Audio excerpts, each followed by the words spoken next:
అన్నదాత అన్నదాత మీ అన్నదాత చెమటోడ్చి ఆహారాన్నందించే రైతన్నా అనునిత్యం నీ కండదండగా నిలిచే నేస్తం ఎవరన్నా అన్నదాత అన్నదాత మీ అన్నదాత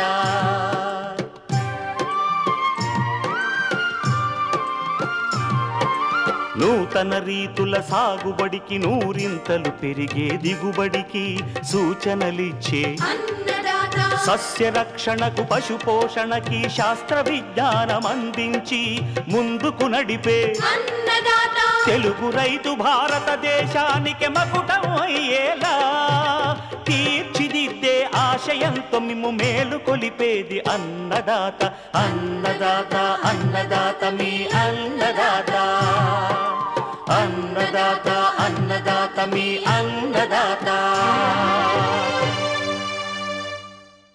అన్నదాత ప్రేక్షకులకు నమస్కారం. ఈనాటి ముఖ్యాంశాలు: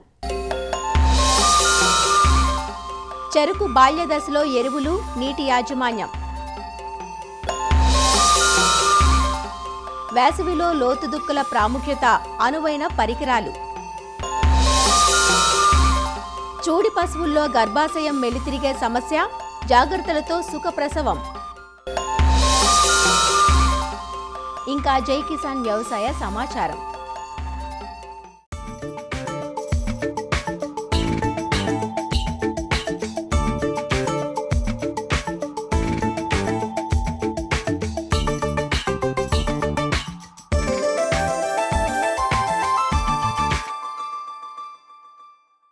వాణిజ్య పంటగా సాగవుతున్న చెరకులో రైతులు ఆశించిన మేర దిగుబడులు సాధించలేకపోతున్నారు. దీనికి యాజమాన్య లోపం ప్రధాన కారణంగా చెప్పుకోవాలి. జనవరి నుంచి మార్చి మాసాల మధ్య చెరకును నాటుకుంటారు. ప్రస్తుతం ఈ తోటలన్నీ బాల్య దశలో ఉన్నాయి. నాటిన తొలి దశలో చేపట్టే పోషక యాజమాన్యం పంట పెరుగుదలకు, ఆనక దిగుబడుల సాధనకు తోడ్పడుతుంది. అంతేకాదు, ప్రస్తుతమున్న ఎండల్లో నీటి యాజమాన్యంపై కూడా తగిన శ్రద్ధ పెట్టాలి. లేత చెరుకు తోటల్లో ఎరువులు, నీటి యాజమాన్యం గురించి తెలియజేస్తున్నారు ప్రొఫెసర్ జయశంకర్, తెలంగాణ రాష్ట్ర వ్యవసాయ విశ్వవిద్యాలయం, నాగర్ కర్నూలు జిల్లా Palem Krishi Vignana Kendram programme coordinator doctor T Prabhakar Reddy. ప్రస్తుతం చెరుకు పంట బాల్య దశలో ఉంది. అంటే మొదటి 4 నెలల పంట కాలాన్ని చెరుకు పంటలో బాల్య దశ అంటారు. ఈ దశలో మనకు నీటి అవసరం అనేది చాలా ఎక్కువగా ఉంటుంది. మొత్తం ఎండాకాలం 3 నెలల్లో కూడా చెరుకు పంట సాగులో ఉంటుంది కాబట్టి ఈ సమయంలో నీటి అవసరం అనేది చాలా ఎక్కువగా ఉంటుంది. 1 ఎకరా చెరుకు పంటకు సాధారణంగా 1600 నుంచి 1700 mm వరకు నీరు అవసరం పడుతుంది. ఈ దశలో అంటే ఈ ఉష్ణోగ్రతలు ఎక్కువగా ఉన్న ఈ సమయంలో చెరుకు పంటకు ప్రతి 6 రోజులకు ఒకసారి నీటి తడి ఇవ్వాల్సిన అవసరం ఉంటుంది. అయితే ఈ చెరుకుకు నీరు పెట్టే విధానంలో మనకు బిందు సేద్య విధానం అనేది చాలా ముఖ్యమైనది. సో ఈ విధానం ద్వారా మనం నీటిని కనుక అందించినట్లయితే మనకు 40 నుంచి 50% వరకు కూడా నీటిని ఆదా చేసిన వాళ్ళు అవుతాము. దీంతోపాటు మనకి రసాయన ఎరువుల యాజమాన్యం కనుక చూసినట్లయితే 1 ఎకరా చెరుకు సాగుకు 100 కిలోల వరకు కూడా నత్రజని అవసరం పడుతుంది. 100 కిలోల నత్రజని అందించడానికి మనకు 220 కిలోల యూరియా అవసరం పడుతుంది. ఈ యూరియాను మనం సాధారణంగా మొక్క నాటిన 30 రోజుల తర్వాత 60 రోజుల తర్వాత 120 రోజుల తర్వాత ఇలా 3 దఫాలుగా మనకు ఈ యొక్క మొత్తం మోతాదు యూరియాను మనకు అందించాల్సిన అవసరం ఉంటుంది. దాంతోపాటు మనకి 1 ఎకరా చెరుకు సాగుకి 40 కిలోల వరకు కూడా భాస్వరం అవసరం పడుతుంది. ఈ 40 కిలోల భాస్వరం అందించడానికి మనకు 5 బ్యాగుల సింగిల్ సూపర్ ఫాస్ఫేట్ నాటే దశలో మనం వేసుకోవాల్సిన అవసరం ఉంటుంది. సూపర్ ఫాస్ఫేట్ వేసుకున్న తర్వాత మనము చెరుకు విత్తుకోవాల్సిన అవసరం ఉంటుంది. అలాగే మనకు చూసినట్లయితే పొటాషియం మోతాదు 1 ఎకరాకి 48 కిలోల వరకు కూడా అవసరం పడుతుంది. ఈ మోతాదును అందించడానికి మనకు 80 కిలోల మ్యూరేట్ ఆఫ్ పొటాష్ అవసరం పడుతుంది. సో ఈ 80 కిలోల మ్యూరేట్ ఆఫ్ పొటాష్ను కూడా మనము విత్తేటప్పుడు, చెరుకు నాటేటప్పుడు 40 కిలోలు, రెండో దఫా యూరియా వేసే సమయంలో మనం మిగిలిన పొటాష్ మోతాదును వేసుకోవాల్సిన అవసరం ఉంటుంది. ఈ యొక్క బిందు సేద్య విధానంలో అంటే ఫర్టిగేషన్ విధానంలో కనుక మనం చూసినట్లయితే ఈ యొక్క మనకు సిఫారసు చేయబడిన 220 కిలోల యూరియాని మనం 16 నుంచి 17 మోతాదులుగా విభజించి మనం వారానికి ఒకసారి ప్రతిసారి 10 నుంచి 12 కిలోల వరకు కూడా ఈ యూరియాని బిందు సేద్య విధానంలో ఫర్టిగేషన్ విధానంలో అందించినట్లయితే ఖచ్చితంగా మొక్క మొదట్లో పడటం ద్వారా మనకి అధికంగా పెరుగుదల అనేది అధికంగా వచ్చే అవకాశం ఉంటుంది. దాంతోపాటు పొటాష్ కూడా మనకు సిఫారసు చేయబడిన 80 కిలోల పొటాష్ని ఈ బిందు సేద్య విధానంలో ఫర్టిగేషన్ విధానంలో కనుక ఇచ్చుకున్నట్లయితే సాధారణంగా పంట మొదటి దశలో తక్కువ మోతాదులో అంటే 2 నుంచి 3 కిలోల వరకు, ఎప్పుడైతే మనకి పంట మెచ్యూరిటీ దశలో ఉంది 60 నుంచి 120 రోజుల సమయంలో మనకు ప్రతిసారి అంటే ప్రతి వారం రోజులకు ఒకసారి 4 కిలోల వరకు కూడా పొటాష్ని ఈ ఫర్టిగేషన్ విధానంలో అందించుకునే అవకాశం ఉంటుంది. దీంతోపాటు ఈ రసాయన ఎరువులతో పాటు మనకు ముఖ్యంగా వేసుకోవాల్సిన ఎరువులు జీవన ఎరువులు. సో జీవన ఎరువుల్లో ముఖ్యంగా అజిటోబ్యాక్టర్, అజోస్పైరిల్లం, దాంతోపాటు పిఎస్బి అంటే ఫాస్ఫరస్ కరిగించే బ్యాక్టీరియా. సో ఈ 3 జీవన ఎరువులు కూడా ఒక ఎకరాకి 3 కిలోల అజిటోబ్యాక్టర్, 3 కిలోల అజోస్పైరిల్లం, దాంతోపాటు ఒక 2 కిలోల పిఎస్బి. సో ఈ 3 జీవన ఎరువులను కూడా ఒక 100 కిలోల పశువుల ఎరువుతో కలుపుకొని లేదంటే వర్మి కాంపోస్ట్తో కలుపుకొని మనం ఈ 2 సార్లు అంటే నాటేటప్పుడు నాటిన 45 రోజుల తర్వాత మొక్క మొదట్లో కనుక వేసుకున్నట్లయితే ఈ జీవన ఎరువుల్లో ఉండే సూక్ష్మజీవులు మొక్కకు అందని రూపంలో ఉండే పోషకాలను అందని రూపంలోకి మారుస్తుంది. దాంతోపాటు కరగని రూపంలో ఉండే పోషకాలను కూడా మొక్కకు కరిగే రూపంలో, మొక్క తీసుకునే రూపంలోకి మార్చి అందించే అవకాశం ఉంటుంది. దీంతోపాటు ఈ చెరుకు పంటలో ఎండాకాలంలో ముఖ్యంగా నీటి ఎద్దడికి గురైన ఈ ఎండాకాలంలో మనకి ఇనుపధాతు లోపం అనేది చాలా ఎక్కువగా వచ్చే అవకాశం ఉంటుంది. ముఖ్యంగా ఇనుపధాతు లోపం ఆకులు తెల్లగా కావటం, పాలిపోయి ఉండటం, ఆకులు అనేది చిన్నగా ఉండటం అనేది మనం ఎక్కువగా గమనించవచ్చు. సో ఈ ఇనుపధాతు లోపాన్ని సవరించుకోవడానికి ఒకసారి ప్రతి లీటర్ నీటికి 10 గ్రాముల ఐరన్ సల్ఫేట్ పిచికారీ చేసుకోవాల్సిన అవసరం ఉంటుంది. సో దీన్ని వారం రోజుల వ్యవధిలో 2 సార్లు కనుక మనం పిచికారీ చేసుకున్నట్లయితే ఈ యొక్క ఇనుపధాతు లోపాన్ని మనం సవరించుకోవచ్చు. దాంతోపాటు ముఖ్యంగా మనం గమనించవలసింది ఏంటంటే జింకు లోపం కూడా ఎక్కువ కనబడే అవకాశం ఉంటుంది.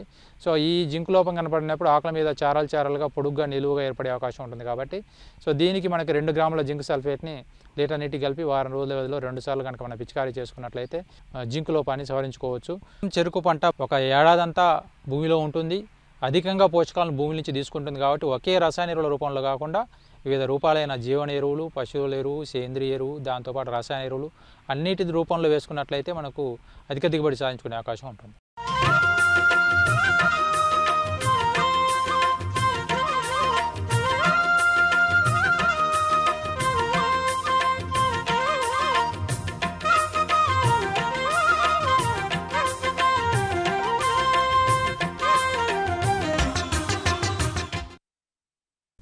సాలుకు ఒక దూడ, సంవత్సరం పొడవునా పాలు. పాడి పరిశ్రమ 10 కాలాల పాటు కొనసాగాలంటే పశు పోషకులు గుర్తుంచుకోవాల్సిన ప్రథమ అంశం ఇది. అయితే పశువు ఈనటానికి ముందు కొన్ని ఇబ్బందులకు లోనవుతూ ఉంటుంది. అందులో గర్భాశయం మెల్లి తిరగడం ఒకటి. పోషకులు చాలాసార్లు ఇది గమనించక కడుపు ఉబ్బరమని పొరపాటు పడి సొంత వైద్యం చేస్తుంటారు. దీంతో ఒక్కోసారి పశువు చనిపోయే ప్రమాదం కూడా ఉంటుంది. అందువల్ల ఎలాంటి చిన్న ఇబ్బందిని గమనించినా దగ్గరలోని పశు వైద్యుడిని సంప్రదించడం ఎంతైనా అవసరం. పశువుల్లో గర్భాశయం మెల్లి తిరిగిందని గుర్తించినప్పుడు తల్లికి, పుట్టే దూడకు ప్రమాదం లేకుండా ప్రసవం ఎలా నిర్వహిస్తారో నెల్లూరు జిల్లా బహువిధ పశు వైద్యశాల సహాయ సంచాలకులు డాక్టర్ మాలకొండయ్య నుంచి తెలుసుకుందాం. చూడి పశువుల్లో ముఖ్యంగా చివరి మాసాలైనటువంటి 9-10 మాసాల్లో ఈ చూడి పశువుల్లో గర్భాశయం మెలిదిరుగుతూ ఉంటుందన్నమాట. సో ముఖ్యంగా దీనికి కారణాలు ఏంటంటే బయటికి రైతు సోదరులు బయటకు వదిలేయడం, ఈ కాలువలు దాటడం, గట్లు ఎక్కడం, కొండ ప్రాంతాలు, ఎగుడు దిగుడు ప్రాంతాల్లో ఈ చూడి పశువులను నడిపించడం, ఈ వ్యాలోయింగ్ ట్యాంక్స్ అంటారు, బురద గుంటల్లో పశువులు పొరలడం, తర్వాత పశువులు పొడుచుకోవడం, ఇలాంటి కారణాల వల్ల చివరి మాసాల్లో గర్భాశయం మెలిదిరుగుతుంది. తద్వారా చూడి పశువులు చాలా మటుకి చనిపోవడం, దూడలు చనిపోవడం రైతులకి ఆర్థికంగా బాగా నష్టం చేకూరుతుందన్నమాట. సో ఇది రాకుండా రైతులు తీసుకోవాల్సిన జాగ్రత్తలు ఏమిటి, ఇందులో ఎన్ని రకాలు ఉన్నాయి, చికిత్స ఏమిటి?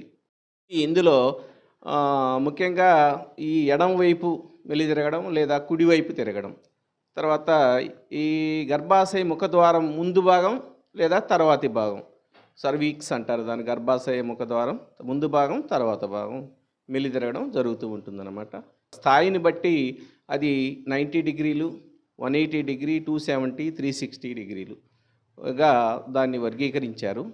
ఫస్ట్ పాడి పశువు లక్షణాలు ఏ విధంగా ఉంటాయంటే తీవ్రమైన కడుపు నొప్పి, వండుకోవడం, లేయడం, నీలగడం, కాళ్ళు తన్నుకోవడం, 4 కాళ్ళు తన్నుకోవడం, తీవ్రమైన కడుపు నొప్పితో బాధపడతాయి. అప్పుడు రైతులు ఏదో కడుపు నొప్పి అని నివారణ చర్యలు చేపడతారు. అది కరెక్ట్ కాదు. సో వెంటనే పశు వైద్యాధికారిని సంప్రదించాలి. దీనికి కూడా గోల్డెన్ అవర్ ఫస్ట్ 2-3 గంటలు కానీ మనం పశు వైద్యాధికారిని రైతు సంప్రదించి దాన్ని గుర్తించగలిగితే పశువుని, దూడని సంరక్షించుకోవచ్చు. లేకపోతే మరణం సంభవిస్తూ ఉంటుంది. చాలామంది అవగాహన లేక అది కడుపు ఉబ్బిందిలే, కడుపులో కుట్టులే, అది వాయువు చేసిందిలే అనే మూఢనమ్మకాలతో చాలామంది చిన్న వైద్యులు గృహ వైద్యం చేస్తూ ఉంటారు. తద్వారా టైం జరుగుతుందన్నమాట. టైం జరిగే కొద్దీ పెద్ద ప్రాణానికి ముప్పు, దూడకి మరణం సంభవిస్తుందన్నమాట. మొదట దీన్ని మాడిఫైడ్ చాపర్స్ ప్లాంక్ మెథడ్ అనే మెథడ్ ద్వారా ఈ యొక్క చూడి పశువును ఏదైతే మన దగ్గరకు వచ్చిందో ఇది ఏ వైపుకు ఉంది, ఈ యొక్క కుడి వైపుకు ఉందా, ఎడం వైపుకు ఉందా, ఈ గర్భాశయ మెలికని గుర్తించి కుడివైపుకి ఎక్కువగా సంభవిస్తూ ఉంటుంది. కుడివైపుకు ఉన్నప్పుడు ఈ చూడి పశువుని కింద పడుకోబెట్టి దాని మీద ప్లాంక్ చెక్కని ఆనిచ్చి రోల్ చేయడం, కుడివైపుకే రోల్ చేయడం ద్వారా ఈ గర్భాశయం మెలిక యథాస్థానానికి వచ్చి దూడను మనం తీయడం జరుగుతుందన్నమాట. అది అక్కడ గుర్తించడం, ఏ వైపు అనేది గుర్తించడం, తర్వాత ఇది గర్భాశయ మెలిక కాదా అని గుర్తించడం అనేది ఇక్కడ ముఖ్యం అన్నమాట. కాబట్టి ఈ విధంగా వైద్యం చేసినట్టయితే దీన్ని మనం రక్షించవచ్చు. చివరికి ఒకవేళ ఈ పొర్లించడం ద్వారా మనం దానికి చికిత్స చేయలేకపోతే ఫైనల్గా సిజేరియన్ సెక్షన్ ద్వారా ఈ యొక్క ఆపరేషన్ ద్వారా దూడను బయటికి తీసి పశువుని సంరక్షించుకోవచ్చు అన్నమాట. కాబట్టి రైతు సోదరులకి దీని ద్వారా నేను చెప్పడం ఏంటంటే చూడి పశువుల్ని ప్రత్యేకంగా వాటిని పోషించడం, బయటికి వెళ్లకుండా పశువులు పడుచుకోకుండా, ఈ కాలువలు గట్లు ఎక్కకుండా ఎగుడు దిగుడు ప్రాంతాలకు వెళ్లకుండా సంరక్షించుకొని ఉన్నట్లయితే ఈ పశువుల్లో ఈ గర్భాశయ మెలిక యొక్క సమస్యని తీర్చుకోవచ్చు, రానియకుండా చేసుకోవచ్చు.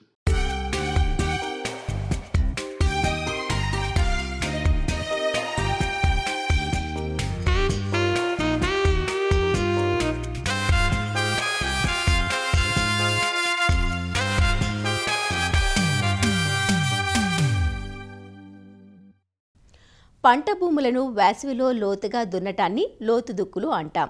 ప్రత్యేకమైన పనిముట్లు ఉపయోగించి నేలను వాలుకు అడ్డంగా లోతుగా దున్నుకోవడం వల్ల చాలా ప్రయోజనాలు ఉంటాయి.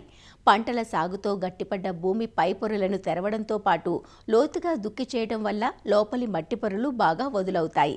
అంతేకాకుండా నేల లోపల ఉన్న నులి పురుగులు, చీడలు వంటివి బయటకు వచ్చి వేసవి ఎండవేడికి చనిపోతాయి. వేసవి దుక్కుల వల్ల చాలా ప్రయోజనాలున్నాయి. అసలు వేసవి దుక్కులను ఎలా చేసుకోవాలి, ఏ ఏ పరికరాలు ఉపయోగించాలి, వేసవి దుక్కుల వల్ల ప్రయోజనాలేంటి అనే వివరాలు ఈరోజు అన్నదాతలో తెలుసుకుందాం. సాధారణంగా ఏప్రిల్ మే మాసాల్లో అడపాదడపా వర్షాలు కురుస్తూ ఉంటాయి. ఈ తొలకరి వర్షాలు కురిసినప్పుడు భూమిని లోతుగా దుక్కులు చేసుకోవాలి. ఈ మాసాల్లో దున్నుకునే దుక్కులనే వేసవి దుక్కులు అంటారు. లోతు దుక్కుల వల్ల భూమి పైపొరలు లోపలికి, భూమి లోపల ఉన్న లోపలి పొరలు బయటికి తిరగబడతాయి. వేసవిలో లోతు దుక్కులు ఎలా చేయాలో, వాటి వల్ల కలిగే ప్రయోజనాలేంటో ఇప్పుడు తెలుసుకుందాం. లోతు దుక్కుల్లో భూమిని 20-30 సెంటీమీటర్ల లోతుగా దున్నటం వలన వర్షపు నీరు భూమిలోకి ఇంకి భూగర్భ నీటిమట్టం పెరుగుతుంది. వాలుకు అడ్డంగా దుక్కులు దున్నటం వలన నేల కోతకు గురికాకుండా ఉంటుంది. చేలలో ఉండే మొండిజాతి కలుపు మొక్కలను దుంపలతో సహా పెకిలించేలా లోతు దుక్కి చేస్తాం కాబట్టి కలుపు బెడద ఉండదు. వేసవి దుక్కుల ద్వారా భూమిలో నిద్రావస్థలో ఉన్న పలు కీటకాల కోసస్థ దశలో నశింపబడి తర్వాత వేసే పంటల మీద చీడపీడల ఉధృతి తగ్గుతుంది. తొలకరిలో దున్నటం వలన నేలలోకి నీరు బాగా ఇంకి భూమి బాగా గుల్లబారి తరువాత వేసే పంటకు ఉపయోగపడుతుంది. పంట మొక్కల వేర్లు లోనికిపోయి తేమను, పోషకాలను ఎక్కువ శాతం అందుకుని దిగుబడులు, నాణ్యత పెరుగుతాయి. వేసవిలో దున్నటం వలన గత పంటకు చెందిన ఆకులు, చెత్త నేలలో కలిసి సేంద్రియ పదార్థంగా మారుతాయి. ఎండు తెగులు ఉన్న ప్రాంతాల్లో వేసవి దుక్కులు చేస్తే భూమిలోని శిలీంధ్రాలు నశించి తర్వాత పంటకాలానికి ఆ తెగులు తీవ్రత చాలా వరకు తగ్గుతుంది. ముందుగానే దుక్కి చేసుకోవటం వలన వర్షాలు కురవగానే ఖరీఫ్ పంటలను సరైన సమయంలో వేసుకోవచ్చు. మెట్ట భూముల్లో సాధారణంగా ఎర్ర నేలల్లో లోపల గట్టి పొర ఏర్పడటం వల్ల వేరు వ్యవస్థ సరిగా ఉండదు. అలాంటి నేలల్లో చిసెల్ నాగలితో 60 సెంటీమీటర్ల లోతులో 1 మీటరు దూరంలో దున్ని నేల పైపొరలకు ఇబ్బంది లేకుండా లోపలి గట్టి పొరలను తొలగించవచ్చు. దీనివల్ల ఎక్కువ వర్షపు నీరు లోపలి పొరల్లోకి ఇంకటమే కాకుండా తేమ ఎక్కువ రోజులు నిల్వ ఉంటుంది. సేద్యానికి ఉపయోగించే గొర్రు, గుంటక, దంతె వంటి పరికరాలు 3 నుంచి 5 అంగుళాల లోతు వరకు నేల లోపలికి చొచ్చుకుని పోతాయి. ఈ పరికరాలను ఉపయోగించి పదే పదే సేద్యం చేయటం వల్ల నేల లోపల 3 నుంచి 5 అంగుళాల లోతులో గట్టి పొర ఏర్పడుతుంది. దీనివల్ల నేలకు నీటిని పీల్చుకునే శక్తి తగ్గుతుంది. మొక్కల వేర్లో లోనికి చొచ్చుకుని పోలేక భూమి లోపలి పోషక పదార్థాలు, నీరు, ఇతర ఖనిజ లవణాలను పొందలేవు. దీంతో పంటలు ఆరోగ్యంగా పెరగక దిగుబడి తగ్గే అవకాశం ఉంటుంది. అందువలన లోతు దుక్కులు చేసుకోవాలి. సాధారణంగా తేలికపాటి నేలల్లో 1-2 సార్లు దున్నితే సరిపోతుంది. ఒకవేళ పొలంలో కలుపు మొక్కలు, అంతకుముందు వేసిన పంట యొక్క అవశేషాలు ఉన్నట్లయితే కనీసం 3 దఫాలైనా దున్నాలి. వేసవి దుక్కులు చేసేందుకు పెద్ద మడక, ఎంబీ నాగలి, ఉక్కు నాగలి, సబ్ సాయిలర్ వంటి ప్రత్యేకమైన పరికరాలను ఉపయోగించాలి. ఎంబీ నాగలి లేదా రెక్కల నాగలిని ఎడ్లతో లాగినప్పుడు 15 నుంచి 20 సెంటీమీటర్ల లోతు వరకు, అదే ట్రాక్టరుతో లాగినప్పుడు సుమారు 30 నుంచి 60 సెంటీమీటర్ల లోతు వరకు దుక్కి చేయవచ్చు. దీనితో దున్నినప్పుడు నాగలి ముందరి కర్రు భాగం నేలలో నిర్దేశించిన లోతుకు దిగి ఆపైన మట్టి పెళ్లలను సమర్థంగా భూమి నుంచి వేరుచేసి ఆ మట్టి పెళ్లలను పూర్తిగా తిప్పి పక్కకు వేస్తుంది. కలుపు బెడద అధికంగా ఉండి పంట అవశేషాలున్న పొలాల్లో, మెట్ట ప్రాంతాల్లో పచ్చిరొట్ట పైర్లను పెంచి భూమిలో కలియదున్నాల్సి వచ్చినప్పుడు, తేమ చాలా తక్కువగా ఉన్నప్పుడు ఈ రెక్క నాగలి సాయంతో మంచి ఫలితం పొందవచ్చు. గంటకు 1/2 ఎకరం నుంచి 3/4 ఎకరం వరకు ఈ నాగలిని ఉపయోగించి దున్నుకోవచ్చు. డిస్క్ లేదా పళ్ళెపు నాగలిలో 2 లేదా 3 పళ్ళాలను ప్రత్యేక రీతిలో విడివిడిగా తిరిగేందుకు వీలుగా ఒక చట్రానికి అమర్చి నేలను దున్నడానికి అనుగుణంగా ఉంటుంది. ఈ పరికరం 60 సెంటీమీటర్లు, 90 సెంటీమీటర్లు గల పళ్ళాలతో లభిస్తుంది. రెక్కల నాగలి ఉపయోగించలేని నేలల్లో దీన్ని సులువుగా ఉపయోగించవచ్చు. రాళ్లతో కూడిన లేదా మొక్కల వేర్ల అవశేషాలున్నా లేదా ఇసుక నేలల్లోనూ దీన్ని సమర్థంగా ఉపయోగించవచ్చు. ఈ పళ్ళెపు నాగలి బరువు వల్ల నేల లోపలికి దిగి తేమ తగినంత లేని గట్టి నేలల్లో కూడా నిర్ణీత లోతు వరకు దుక్కి చేసుకోవచ్చు. పళ్ళెపు నాగలితో గంటకు 3/4 ఎకరం నుంచి 1 ఎకరం పొలాన్ని దుక్కి చేసుకోవచ్చు. సబ్ సాయిలర్ లేదా చిజెల్ నాగలి నేల లోపలి పొరల్ని ఒకే కర్రుతో ఛేదించి గట్టి పొరల్ని కత్తిరిస్తుంది. దీన్ని ఉపయోగించి ప్రతి 2 మీటర్లకు ఒకసాలు దున్నితే వర్షపు నీటిని లోపల నిల్వ ఉంచే సామర్థ్యం పెరుగుతుంది. భూమి లోపల కొత్త మట్టిని పాత మట్టితో కలిపినందువల్ల కావలసిన పోషకాలు మొక్కలకు లభిస్తాయి. సబ్ సాయిలర్తో నేలలో 60 నుంచి 70 సెంటీమీటర్ల లోతు వరకున్న గట్టి పొరలను ఛేదించి దుక్కి చేయవచ్చు. ప్రతి 3 ఏళ్లకు ఒకసారి పొలంలో 2 మీటర్లకు ఒక సాలు చొప్పున సబ్ సాయిలర్తో లోతుగా దున్నితే నీటిని నిల్వ చేసుకునే సామర్థ్యం పెరుగుతుంది. విత్తిన పైర్లకు బెట్ట పరిస్థితుల్లో తేమను అందించి బెట్టకు గురికాకుండా కొంతకాలం కాపాడుతుంది. ఇలా ప్రతి 2 ఏళ్లకు ఒకసారి ఈ లోతు దుక్కులు చేసుకోవటం వల్ల మంచి ప్రయోజనాలను పొందవచ్చు.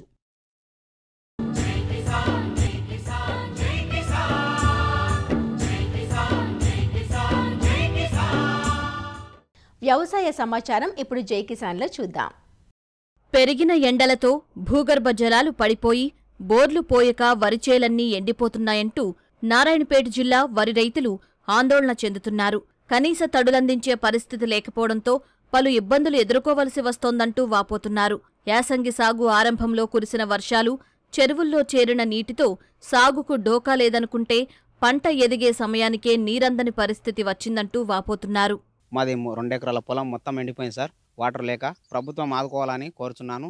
అదిగాక రెండోది రైతు బంధు కూడా పడలేదు సార్. ఇంతవరకు అయితే 3 ఎకరాలు ఉన్న వరకే పడుతుంది. నాది 3 ఎకరాలు 6 గుంటలు ఉంది సార్, పడలేదు. బోర్లు చెరువుల నీళ్ళు ఉన్నాయని మొత్తం పొలం నాటేసినాం. 4 ఎకరాలు వేసినాం. 4 ఎకరాలలో కూడా చెరువుల నీళ్ళు ఉన్నాం కూడా బోర్ల నీళ్ళు వచ్చకం లేదు. ఇక ఇప్పుడు 2 ఎకరాలు ఎండిపోయింది. ఇప్పుడు చూసినాయి రేపు లేకుంటే, రేపు చూసినా ఎల్లుండి లేకుంటే ఇంత మొత్తం పారకుండా అవుతున్నాయి. ఓ బోరు కూడా వేసినాము. బోరు 350 ఫీట్లు వేసిన ఆ బోరుకు బిల్లు కూడా 54,000 అయింది. అట్లా బోరు నష్టము, ఇట్లా మాకు ఈ పొలం ఎండిపోయి నష్టం. ఆ రైతు బంధు కూడా ఉచకం లేదు. రైతు బంధు అని వస్తే అది కొంత ఇంత సాయం అవుతుండే, అవి కూడా సాయం కాలేదు. జిల్లాలో యాసంగిలో 1,41,000 ఎకరాల్లో రైతులు వరి సాగు చేశారు. దామరగిద్ద, ధన్వాడ మండలాల్లో అధిక విస్తీర్ణంలో పంట సాగైంది. అయితే సాగునీటి సమస్యతో రైతులు పలుపాట్లు పడుతున్నారు. కొందరు రైతులు ట్యాంకర్లతో పంటను కాపాడుకునే ప్రయత్నం చేస్తుంటే పూర్తిగా ఎండిన పంటను పశువులకు వదిలేస్తున్నారు. దామరగిద్ద మండలం మొగులమడక గ్రామంలో సుమారు 50 ఎకరాల వరకు వరి పంట ఎండిపోయింది. ధన్వాడ మండలంలో మందిపల్లి, యమునోన్పల్లి గ్రామాల్లో 100 ఎకరాలకు పైగా పైర్లు పశువులకు వదిలేశారు. 1 ఎకరం నాటేసిన, ఇక ఎకరం నరుండే ఆడికే బోరు మామూలుగా ఇదే పెట్టుకుందాం పంట వండుతుందామంటే అది కూడా బంద్ అయిపోయా. 4 సంచుల భూమి అందేసిన, 6 సంచుల ఈరిగేసిన, ఇక నాటేనికే చాలా అయినాయి, కలిపినికే అయినాయి. 1-2 సంచులు కాదు, 5 ఇత్తులు లేవు. ఎర్రజీమలు తీసుకపోయి బొర్రెలు పెట్టుకుందాం తిందామంటే కూడా లేదు. 2 ఎకరాలు నాటు వేసినాము. 500 బోరు ఉంది. బోట్లో కూడా అందుట్లో కూడా నీళ్లు తక్కువ అయిపోయినాయి. మళ్ళీ అది పారకపోతే మళ్ళీ ఏం చేసినాము, 500 బోరు మళ్ళీ వేసిన తర్వాత అది కూడా 500 ఫెయిల్ అయింది. 30,000 ఎకరకు 30,000 ట్రాక్టర్ వచ్చి నాటుకొచ్చి 2 ఎకరాలు మామిడి తోట పెట్టుకున్నా, దాన్ని కూడా నీళ్ళు లేక అది కూడా ఎండిపోయింది. పెరిగిన ఎండలు, అడుగంటిన భూగర్భ జలాలతో వరి పంటంతా పూర్తిగా ఎండిపోయిందంటూ రైతులు వాపోతున్నారు. పెట్టుబడి సాయం కింద పరిహారం అందించి ఆదుకోవాలంటూ కోరుతున్నారు. ఎన్టీఆర్ జిల్లా జగ్గయ్యపేట నియోజకవర్గంలో గత ఏడాది సెప్టెంబర్లో వచ్చిన వరదలు రైతులను దారుణంగా దెబ్బతీశాయి. తెలంగాణ నుంచి పారే మున్నేరు కట్టలు తెగి పంట పొలాల మీదుగా ప్రవహించడంతో భారీగా నష్టం జరిగింది. వందలాది ఎకరాల పంట పొలాల్లో ఇసుక మేటలు వేసి సాగుకు పనికిరాకుండా పోయింది. 7 నెలలు గడిచినా ఇప్పటికీ అదే పరిస్థితి కొనసాగుతుందని రైతులు వాపోతున్నారు. మునేరు కాలువ మరి అనేక వందల ఎకరాలు మరి ఇసుక మేట పెట్టి గొండ్లు పడి నానా ఇబ్బందులు పడి పంట నష్టం జరిగి రైతులంతా దిక్కుదోసని పరిస్థితిలో ఉన్నారు. మరి ప్రభుత్వం వెంటనే స్పందించి మరి పంట నష్టపరిహారం అయితే ఎకరానికి 10,000 ఇచ్చారు, కానీ ఇసుక మేట తీయాలంటే ఇలా ₹1,00,000 పనేటట్టుగా ఉంది. తక్షణమే ప్రభుత్వం దాని మీద ఎంక్వైరీ పెట్టించి ఎకరానికి ₹1,00,000 పంట నష్టపరిహారం ఇచ్చి అదే భూముల మీద మరి రైతులందరూ కూడా రుణాలు తీసుకోవడం జరిగింది. పంట నష్టం వల్ల రుణాలు కూడా కట్టలేని పరిస్థితిలో ఉన్నారు. కాబట్టి ఆ రుణాలు ఎవరైతే రైతులు తీసుకున్నారో ఆ రైతులందరూ కూడా రుణాలు రీషెడ్యూల్ చేయాలని కూడా నేను మరి ప్రభుత్వాన్ని డిమాండ్ చేస్తా ఉన్నాను. సెప్టెంబర్ 1వ తారీఖు వచ్చిన వరదలకి పొలం కట్టదగి మొత్తం మా పొలం మీదుగా దాదాపుగా 30 అడుగుల లోతు నీళ్లు 36 గంటలు బారింది. ఈ వరదకి మొత్తం భూమి 2 అడుగుల మేర కొట్టపోయి కేసర కృష్ణానదిలో పోయింది. 14,000 క్యూబిక్ మీటర్లు అవసరం అయి ఉన్నది మట్టి బయట నుంచి తోలుకోవటానికి. దానికి ఒక క్యూబిక్ మీటర్కి వచ్చి ₹400, అంటే ఒక ట్రక్ వచ్చి ₹1,200. దీని ఖరీదు వచ్చి గవర్నమెంట్ లెక్క ప్రకారం సర్వేర్ గారు వేసింది ₹48 లక్షల వచ్చింది. దాన్ని బాగు చేయించేస్తాం మాకు లేదు. నాలాంటి రైతులు ఇంకా చాలా మంది ఉన్నారు, ఎకరాలు కొట్టపోయారు. మా అందరికీ ప్రభుత్వం ఏదన్నా ఈ భూమి బాగు చేసుకోవడానికి సహాయం అందించవలసిందిగా కోరుకుంటూ ప్రార్థిస్తున్నాం. పెనుగంచిప్రోలు, వత్సవాయి మండలాల్లో మున్నేరు వరద ప్రభావం అధికంగా పడింది. ఆళ్లూరుపాడు, వేమవరంలో సుమారు 200 ఎకరాల్లో పంటలు పాడవగా అందులో సుమారు 100 ఎకరాల్లో ఇసుక మేటలు ఉన్నాయి. పెనుగంచిప్రోలు మండలంలో 310 ఎకరాల్లో ఇసుక మేటలు ఉన్నాయి. వరదలతో ఇసుక మేటలు వేసిన రైతులది ఒక రకం సమస్య అయితే కొన్ని ప్రాంతాల్లో వరదల మూలంగా 2-3 అడుగుల లోతున పంట పొలాలు కోసుకుపోయాయి. అయితే జిల్లా స్థాయి సమావేశంలో ఈ సమస్యపై కలెక్టర్ స్పందించి విపత్తు సహాయ నిధులను ఇస్తామని, అక్కడ్నుంచి ఇసుకను ఉచితంగానే వేరేవారికి ఇవ్వాలని అధికారులను ఆదేశించారు. సమస్య పరిష్కారం వీలైనంత త్వరగా జరిగితేనే పంటలు పండించుకునే అవకాశం ఉంటుందంటూ రైతులు కోరుతున్నారు. మరిన్ని విభిన్న అంశాలతో రేపటి అన్నదాతలో మళ్లీ కలుసుకుందాం. నమస్కారం. అన్నదాతలు తమ సందేహాలు, సమస్యలను 1800-425-4085 టోల్ ఫ్రీ నంబర్లో ఉదయం 10 నుంచి 11 గంటల మధ్య పని దినాలలో సంప్రదించగలరు. ఈ కార్యక్రమాన్ని యూట్యూబ్లో www.youtube.com/అన్నదాత ఈటీవీ లింక్ ద్వారా వీక్షించవచ్చు. అన్నదాత కథనాలు ఈటీవీ విన్ మొబైల్ యాప్లోనూ వీక్షించండి.